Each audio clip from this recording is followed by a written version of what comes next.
मी आमच्या घराच्या महाराण्या गाईस त्या गाइस की चॉकलेट हमकाच रिव्यू करनी है।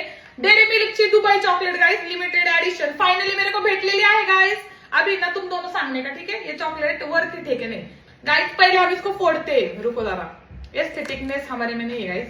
डिंग डिंग डिंग डिंग डिंग डिंग। इस वीडियो में हमें ना आमच्या आजोबांचा भी रिएक्शन घेंगे, ठीक है? डिंग डिंग डिंग। याचा कसला भारी कुणाफा भरलेला है। वाह काय अद्रक लसूण काय देतो? मेरी मम्मी बोल रही है इसके अंदर अदरक लहसुन है। मम्मी अभी दुबई की चॉकलेट है। उसकी क्रंची केवढ्याची ग?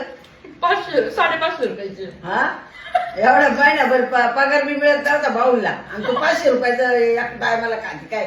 मला वाटलं असं 50-100 रुपयाची टेस्ट आहे घरा घरी बरी आहे। द्या तर मीच खाऊन टाकते सगळी. मग एवढं आता होते ते मला मी खाऊन टाकते। मला एवढं महागाच आवडलं नाही. एवढं महाग पुढं खात्यात का? किती रुपयापर्यंत खाल्ली पाहिजे? हा का 100-50 तेवढे खा काय एवढं पाहिजे कुठं चॉकलेट असते का? हा गरीबाचं 2 दिवसाचं आणि पाणी येईल तेवढं.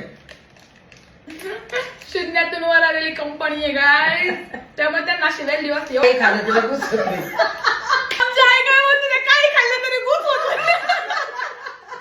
बरोबर आहे गाय? सोनं नाही होत. हमारे आजोबा का रिएक्शन देते इन चॉकलेट पे, उनको कैसी लगती है? एक नंबर भाऊ अजून चॉकलेट मागते ते गाईज, भाऊला लय आवडली ते जरा घ्या। हा, एक नंबर आहे. 500 रुपये नाही, एक नंबर. गाईज माझ्या नातीला काय कमी आहे का तेव्हा? अयो गाईज पाटील बोलते कर, चल सांग मला कशी